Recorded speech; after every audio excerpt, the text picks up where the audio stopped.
welcome to a new video. In this video, we're going to talk about strings. We're going to see what are strings and how do we use them and why is it important to include strings in our programs. Strings usually is a method of communication. Like usually, whenever you want your program to communicate with users, to guide users, you're going to talk to them.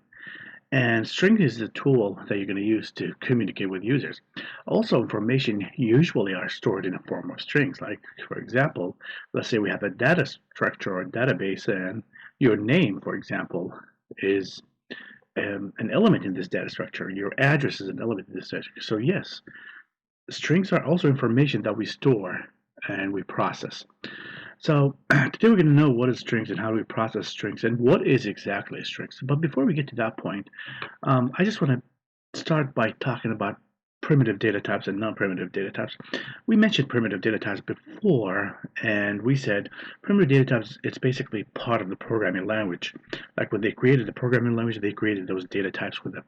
And in C++, we have a list of primitive data types. We have integers, doubles, floats, characters, boolean. All these are primitive data types. Now, what is not a primitive data type is a string that we're going to learn today. And there's a reason why it's not a primitive data, because it wasn't created with the C programming language. So before we get to that, let's just talk about what is a string. A string it's a collection of characters. You put them next to each other, and then it gives you a meaning. For example, my name. This is a string. Okay. Car is a string. So it's just a collection or group of characters that's next to each other that have a meaning. Now, how do I create a string in C++? Well, let me start with the original way of creating strings. We do have a data type called character, and we said a character is basically, we can store a single character, but what if I want to create or store multiple characters? Well, that's possible if we declare it not in a form of character, a single character, but in a form of an array. And in this area, for example, I'm going to specify it with 20 characters. And there we go. This is an array of characters, which basically a sequence of characters. Now, if I want to assign a value to this name here, I can come here and open a double quotation marks, and I'll just, for example, type Adam Smith. I'll put semicolon here. So this is one way to create a string. Now, this is a very special string. It's called a C string. Now, I can do also a different form. I'll just say name 2, for example. This time I'm going to leave this empty, and I am going to come here and type, well, you know, let's just Ali Ahmed. Okay, here we go. This is another way. Now you can see here, this time I specified the number of characters. Here I didn't specify the number of characters. Also, I can create another form. Let's say name. Let's go with name 1 this time. And I'm going to put 20 here. And I can actually do it this way this time. 1, 2, and let's say 3. Of course, I have to put a single quotation here and not put them. Okay, so this is what we call a C string. Now, C strings has some advantage and disadvantage. And for this class, we're not gonna focus on C string. We're just gonna talk about string. But I'm just gonna show you some properties of the C string. Number 1, this is how you create a C string, and this is how you initialize it. And of course, there's another way to create a C string using pointers, but since we didn't talk about pointers yet, I'm not going to talk about it now. But what you have to understand here is this is an array of characters, and I have 20 characters here. Now, how many characters did I specify here? I got 1, 2, 3, 4, 5, 6, 7, 8, 9, 10. So basically, I reserved 20 space for 20 characters, and I'm using 10. Actually, in reality, this is not just 10. Let's count again. 1, 2, 3, 4, 5, 6, 7, 8, 9, 10. Now, you see that if you count them here, we got 10 characters, but in reality, they are 11. There is a special character that you don't see it, but the compiler is going to add it, which is what we call the null character here. the \0. The \0 character is used to tell the compiler that this is the end of the string. I reserved a space, 20 spaces for 20 characters, but yet I'm using only 10.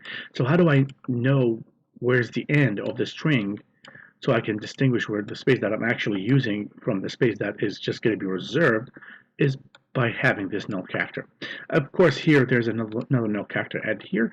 In this case, this is wrong. This is not the right way to do it, because if you chose to go create a string using this formula, you have to manually come here and add that null character in this area.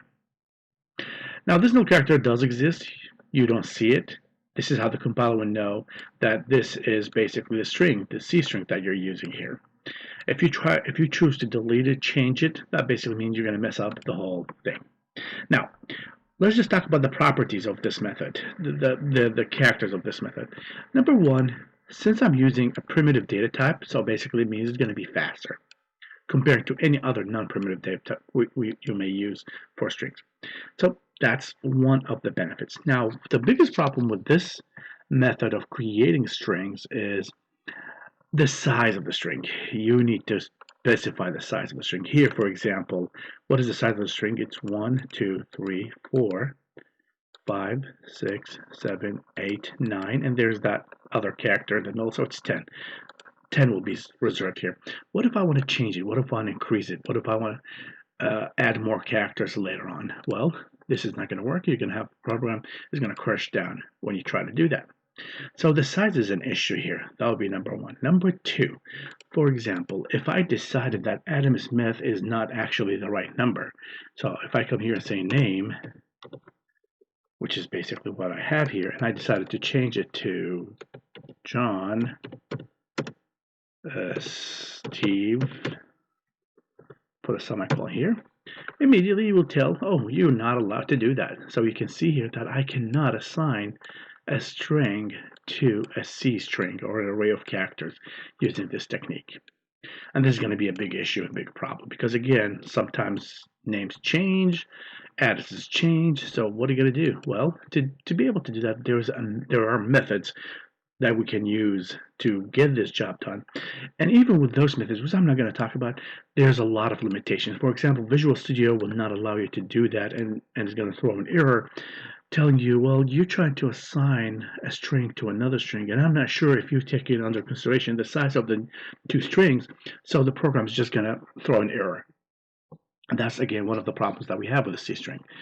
Comparison operations also is a big deal. You cannot come here and say, if name doesn't equal name 1, for example. This is not acceptable. Let's just put name 1. Now, of course, you will tell, well, it's not telling me any error, but this comparison here is not happening between the two strings. I'm not comparing, for example, Adam Smith with 1, 2, 3, 4. That's not what's happening here. This comparison here is comparing two different things that I don't want to talk about right now, because this is something we're going to cover when we get to pointers later. Just to give you an idea, and you can throw whatever I'm going to say in the trash if you didn't understand it. This operation here is comparing the address of this array with the address of this array. It's not comparing the content of the two arrays. So those basic comparison operations will not work on this C string type. Another problem is when you try to ask the user to enter a value. For example, if I want the user to decide what is the name here, and let me just show you that. Cout, for example, and you know what, I'm going to take this away. Just keep it like that, and I'll just say enter a full name. Now I'll put a semicolon here, and I'm going to come here and say cin, and I'll put name. And then I'm going to go ahead and say cout name. And I'm going to run it, and you'll see the problem that we're going to have here.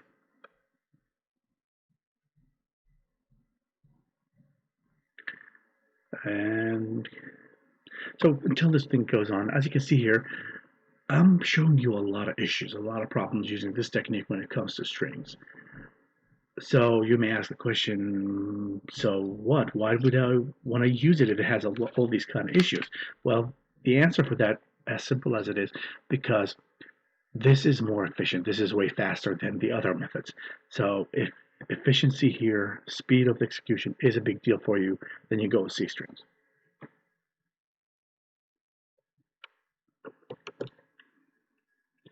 Okay. So here we go. Adam Smith. And here we go. Okay, so we got a problem here, of course. What I need to do here, I need to come and say type cin ignore to fix that problem.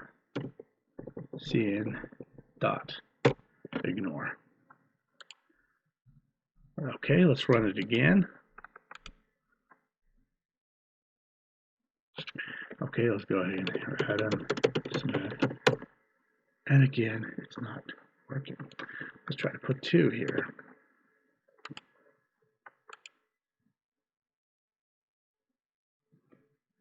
Let me just try Adam. Okay, it worked.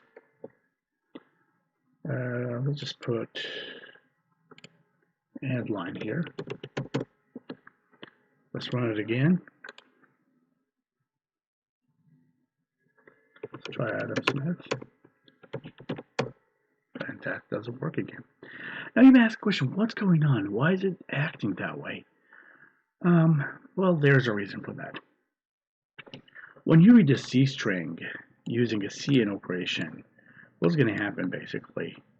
At the moment you get to the space, you know when I typed Adam, there was a space and there was a few characters. So what happened after that? Those characters, all these characters after the space were stored in a buffer. And the buffer basically will be fed to the get character, and that's why I couldn't even get a chance to hold the screen.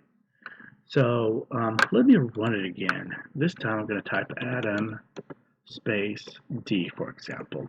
Still didn't work.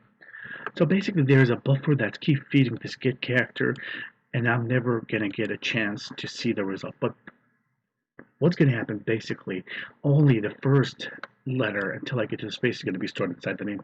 Anything behind the space will not be stored inside the name. So as you can see here, we got a lot of issues when we use the C string here. And for that reason, we are going to skip this because we are beginners, we're trying to learn C++, and then when we get to the advanced level, we're going to actually get into a deep look at this method of dealing with strings.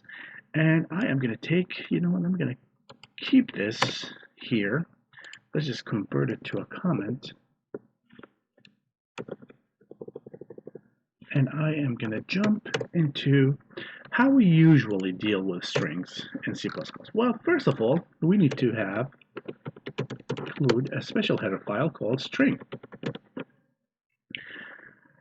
Oh, I forgot to mention here, if you want to add a string to a string, for example, if you have a string called first name and you have a string called last name, you cannot put them all together using the addition operation, but with the string you can actually do a lot. So a lot of the disadvantages that we had here will be fixed using the string.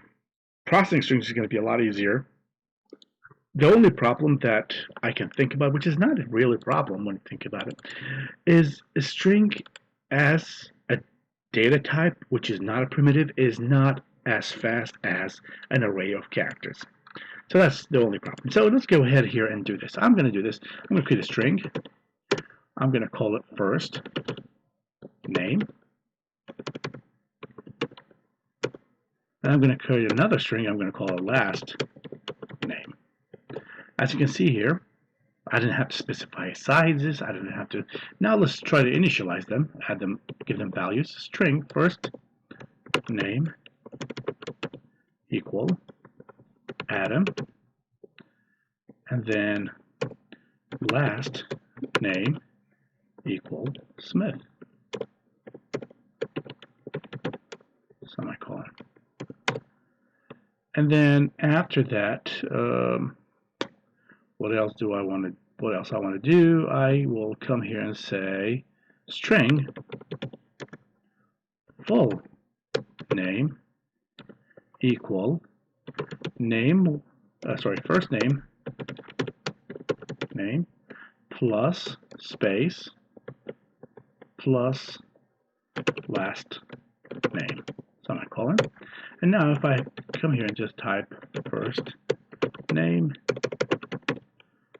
and then I'll put space, last name, and line. And same thing here, cout. If I just type full name, you would notice that it would just, before I do that, let me take this C and ignore. This is how you clear the buffer. I don't even think I need it here.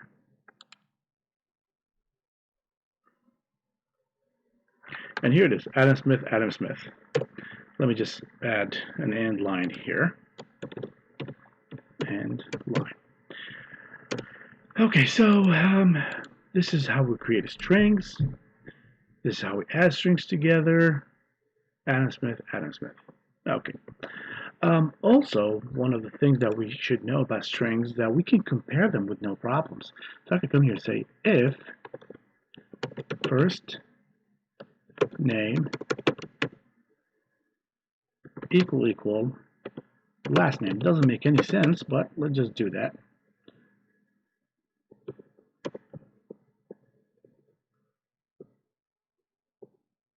Okay, why? Oh, there's an R.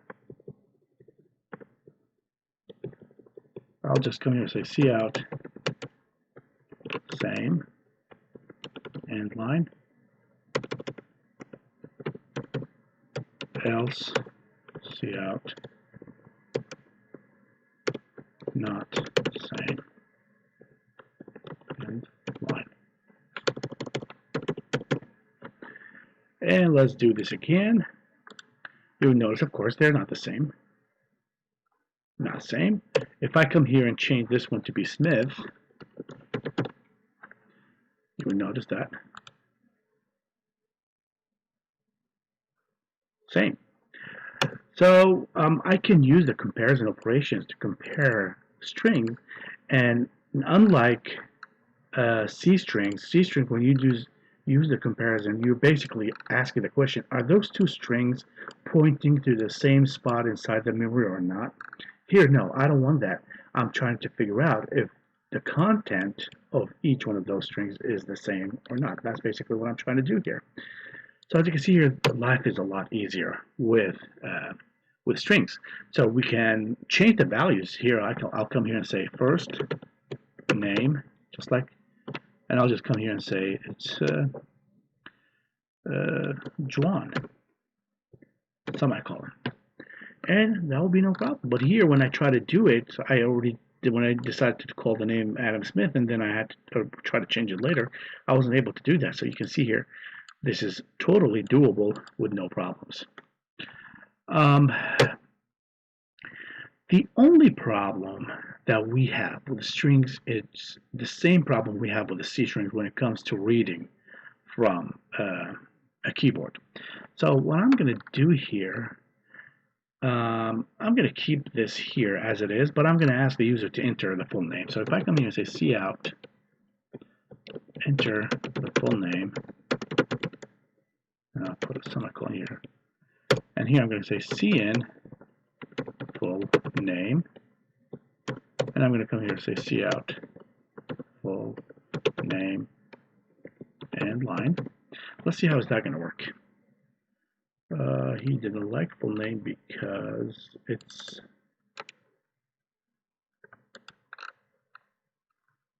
uppercase N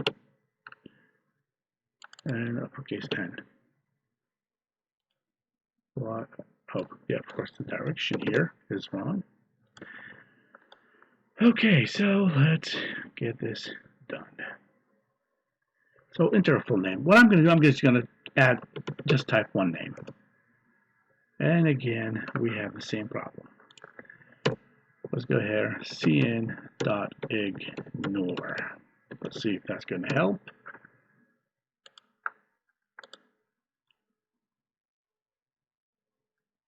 And then let's go Adam, and it worked. Let's try to enter 2 words, Adam Smith, and again, I couldn't get the results, just like we did before. I'm going to put a lot of characters here. Let's say 15. And let's see if that's going to work. Adam Smith. And here we go. So you can see when I entered Adam Smith, but only Adam was entered here, and I was able to hold the screen now. Okay, now you can ask, what is this see and ignore? Okay, well, to tell you what am I doing here? Let me try to use the painter here. And here we go. So, Adam Smith. Here we go. Adam Smith. When I entered Adam Smith, basically what the compiler would take, every character that you have here and store them in the full name, and the space character and all these characters are going to be stored inside what we call a buffer. So what I'm going to have here, I'm going to have a space in this area, I'm going to have S in this area, M in this area, I in this area, T in this area, and H in this area. This is a part of the compiler. Now what's going to happen after that, every single input operation that's going to happen, it's not going to wait for you to enter the value from the keyboard anymore. What's going to happen is going to go to that buffer and start reading it. So what is going on basically here, before I put the C and ignore, when I start here, get characters, traditionally I'm going to have to type something in there from the keyboard, but what's going to happen, the compiler will jump into this buffer and read the H from it. So what I did, I added the C and ignore. C and ignore basically means remove, clean the buffer. Take 15 characters from that buffer. In this case, it just happened that I do have 1, 2, 3, 4, 5, 6. So since I just have 6 and I asked the compiler to remove 15, so there was like extra 9 in this area. And then that's where I had to press enter to feed those extra 9 and that ignore. You see here, basically, number 1, you will never be able to get the full name if you have a space. And number 2, you're going to have to deal with the C ignore. And the C ignore, basically, the number that you're going to have to type here, it totally depends on the size of that buffer at that moment. In this case, let's just go ahead. 1, 2, 3, 4, 5, 6. I am going to come here and put 6, and let's see if that's going to help. It could be 6, it could be 7. I'm not 100% sure. But let's go ahead and do that. So, Adam Smith, and it didn't work. Let me put 7. I think 7 should work. So Adam Smith, and look at, yep, 7 worked. So that's where the program will exit. Okay, so bottom line, if I want to summarize what I did, the string here came to solve most of the problem that we have with C string. The only problem that we still have common between them is using the cin, which I'm going to show you the solution for that in a sec. And C strings, again, they're a lot easier. It's just because it's not a primitive data type, so when it comes to the efficiency, the winner is going to be the C string. But again, when it comes to simplicity, easy to use, less complications, string is the key, and that's why we're talking about string now. So how do we fix this problem here? Well, the idea here is not that complicated. We have a tool for that, and the tool that we have is called cin get. I think it's get line. Let me see here. Get line, and then you type cin here, and then in this area you type full name and put semicolon here. Let's see if he likes it. Yep, he looks like he likes it. Now what I'm going to do with the cin with the get line, you don't need to have the cin ignore anymore. So I'm going to just run it, and we'll see how will that fix it. Okay, so what do I do? Okay, Adam Smith, and here we go, Adam Smith, and everything is cool. Now we still have an issue here that I should mention. When you're going to use get line and you're going to use cin in the same program, you will end up having issues and you will end up think that you need to actually use a cin ignore. For example, if I'm going to read an x before this get line or after the get line, x which is an integer for example, then yeah, they don't work together really well, the get line and cin. So we say that you should try to avoid having both of them together as much as possible.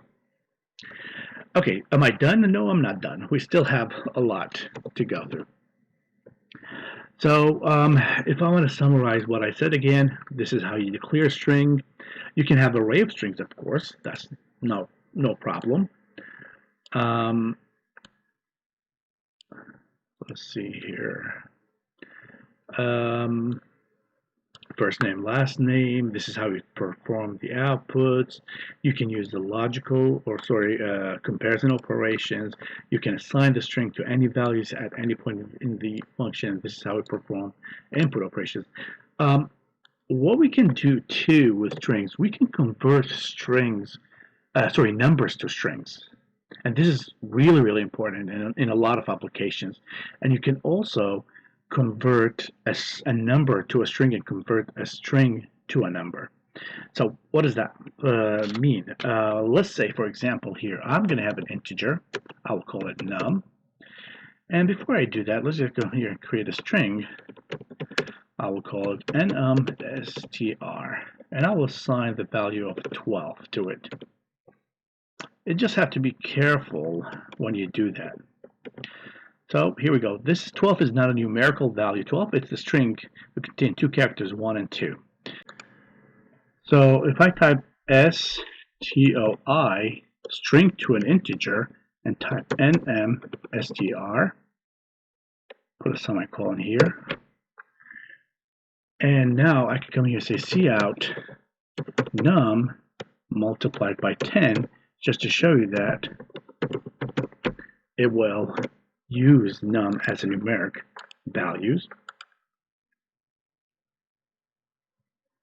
So again, ddd, and here we go, 120. So you can actually convert a string if you have an integer stored in that string, which is basically 2 integer characters. That's doable, but of course, if you just put, for example, I here, this will mess up the whole thing. Probably, we'll see here how the compiler is going to act to this. Well, that worked, but I think if you put the I here, this is where the compiler will have issues. And here we go. Program was crushed. So you just have to be careful when you do this. Now, why is this important? And I'll show you an example about that in a sec. Let's say, okay, here we go. So I think we will have a video in the future about exception handling, and this is a case where the compiler will throw an exception. We have to handle it carefully. So, but for now, I'm not going to get into that. We'll just wait till we get to that video. Of course, if I come here and put something like that, I can come here and say this is a double, and I have to just put a D here, and that will work as well.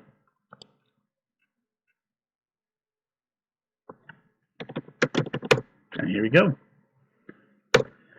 Okay, so as you can see here, string is really cool and easy to use. Now, the last part I'm going to talk about here, and then I'm going to show you a project, an example about how do we process strings in real-life examples. We can have access to the characters of the string. And for example, let's go back to a full name. I'm going to try to show a full name here. A full name is going to be changed depending on whatever I'm going to write, but what if I want to have access to each character by itself? So here's what I'm going to do. I'm going to go, for example, create a for loop, integer, I equals 0. I'm going to show you that this is not the best way to do it, but I'm going to go ahead and do it anyway. Full name dot length, and then I++. And in this area, I'm going to come and say cout full name at I and I'll put a space here, semicolon, and then here cout end line semicolon. So it looks like I can treat the string as an array of characters. That's how it looks like. But let's just go ahead and do it before. Oops, you didn't like something here. Let's try to look here. Where is it? Is there any lines? Convert integers. Well, what am I converting integers that you're complaining about here? Try this again. Okay, now it works. Adam Smith. And here we go. Look at this. Every single character separated by a space. Of course, the space that we have here now has two spaces before and after it. So this is basically one way that we can actually have access to the characters one by one and change them and play with them.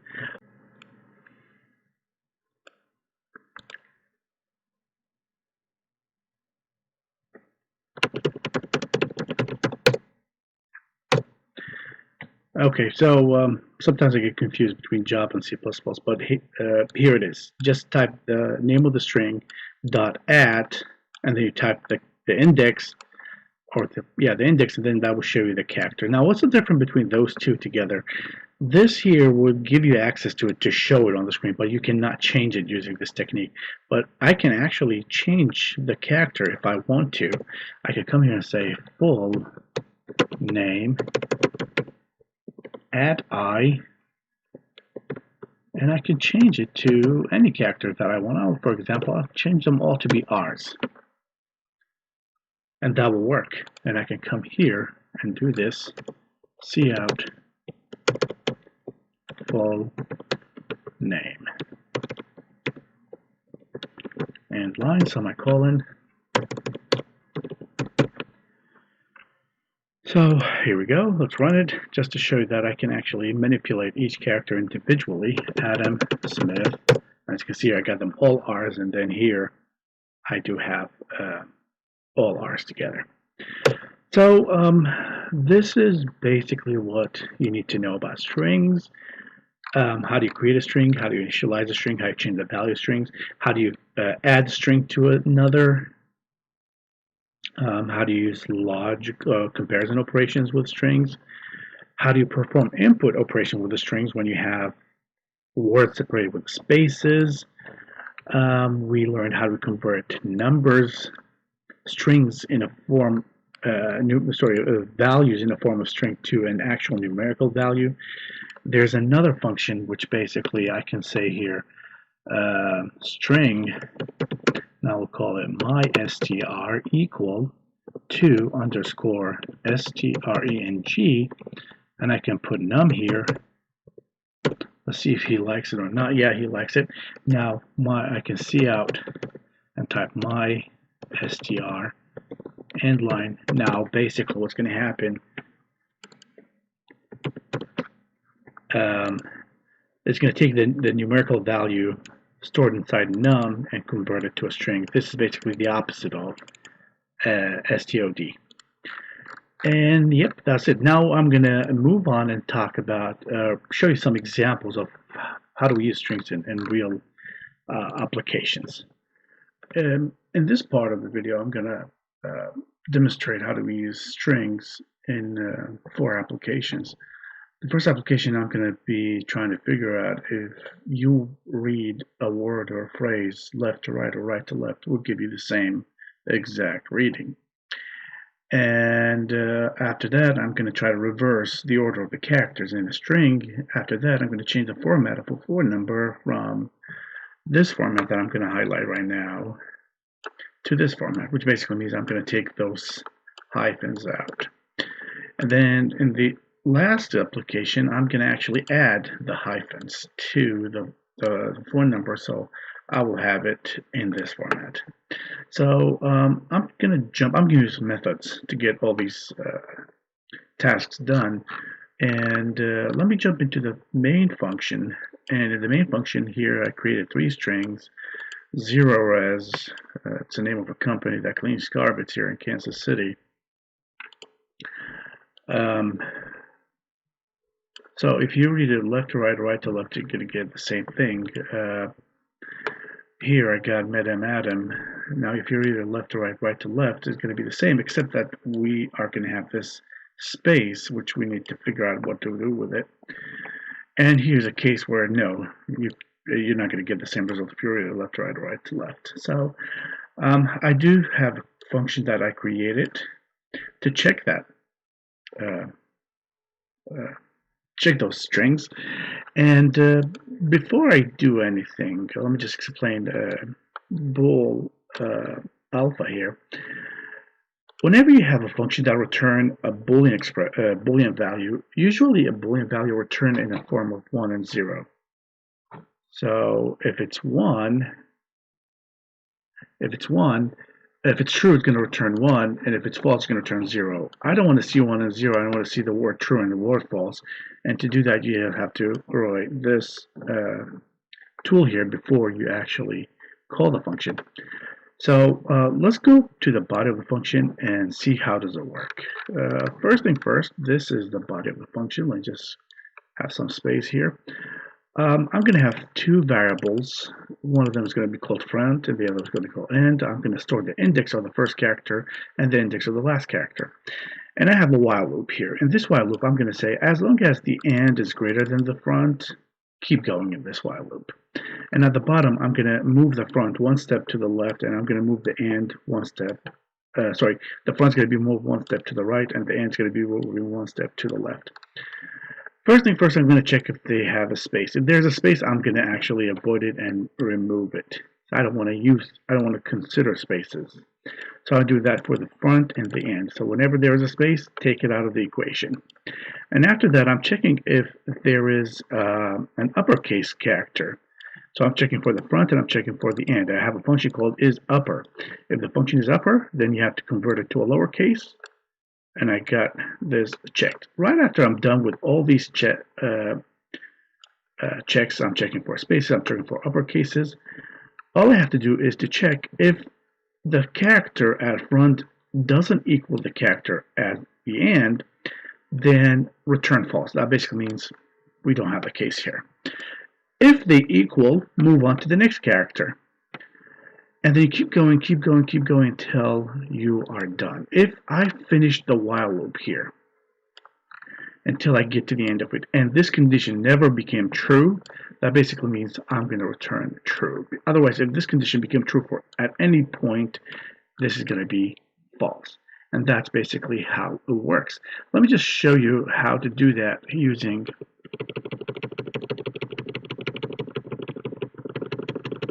and I'm just going to use the 0res example. So 0res. So this is going to be front and this is going to be end. They're the same. And then after that I move one step. So this is going to be the front and this is going to be the end. Same thing. And this is going to be the front and this is going to be the end. Then same thing. And then I got one in the middle where the front and end equal. So there's no need for checking anything. So you see here everything looks the same. The front and the end always the same. But let's talk about the 1, 2, 3, 4. This is the front. This is the end. And as you can see here, they're not the same. So basically, I don't have a case here. And that's how simply it is. The second example where I'm going to try to reverse a string, well, the idea is a lot easier. So as you can see here, I got this string here. I'm going to try to reverse it. I have a function called reverse. I'm passing the string to that reverse function, and here it is. Just like we did before, we're going to have a front, we're going to have an end character, and I'm going to say as long as the end is greater than the front, this is what I'm going to do. I'm going to swap the front and the end characters, and then I'm going to increase the front by 1, and I'm going to decrease the end by 1, and then I'm going to return a string. Okay, and then after that, it's going to be printed on the screen, just like I said. So just to give you an idea again, like how we did that, imagine I have, let's say, where am I? 1, 2, 3, and 4. So this is going to be front, this is going to be end. What I'm going to do, I'm going to swap this one here and this one here. So I'm going to have 4, 2, 3, and 1. And then the front's going to be moving here, and then the end is going to be moving here, and then I'm going to swap again. And that's basically what I did in this function.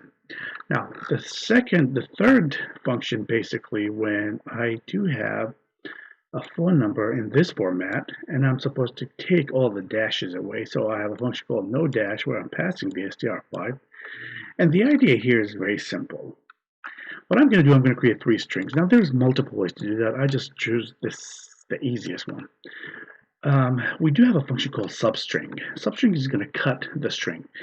In the substring function, this is what you have to do. You have to tell me where's the beginning that you want to cut and how many characters you want to cut. So the front part, I'm going to start with index 0, that's the beginning of it, and I count 3 characters, and then I start with the character 4, index 4, and 3 characters, and then here I put 8, and I want, if you don't have a second argument here after that, that basically means get everything till the end of the string. So let's just go back to the paint and to explain what's going on here. So let's go ahead and Control N, do not save. So my phone number was, let's say 123-559-7777 dash. So the first substring I started counting, this is going to be index 0 and 3 characters. The second one, this is index, let's see here, 0, 1, 2, 3, 0, 1, 2, 3. This is 4. So this is index 4, and I counted 3 characters. So 4, 5, 6, 7. This is index 8, and I told the compiler to get everything else. So if you go back here, this is what I did, and then I just added them all together to form the string again without those dashes. Now the last function here is basically how do you add dashes. I'm going to use a method that's very, very similar to the one that I just did before. And to add dashes, I cut the first part, and then I cut the second part, and I cut the third part, and then after that I just added those dashes between them to get. Now this is one way. There's another way. It's a little bit more complicated. If I actually shift the elements, like after the third character, I shift all the characters one step to the left, to the right, and add that dash. This is going to be way more complicated than just using those strings. Just to explain how does this second method works, let's just talk about the same example here. So here you go, 1, 2, 3, 5, 5, 9, 7, 7, 7, 7. So the first part, I cut this part, 0, and 3 characters, and then I did that. This is 0, 1, 2, 0, 1, 2. So this is 3, and I counted 3 characters. So 4, 5, and this is 6, and to the rest of it. And then after that, I added them all together with the dashes between them. So let's run this program, and you will see that it will work perfectly fine. And here it is, 0 as Adam, Madame Adam, and then 1, 2, 3 is not false. And then here we go, I'm reversing the order here. I'm taking those dashes away, and here I'm adding dashes to that number. This will be the end of this video, and I'll see you guys in the next video. So have a good day.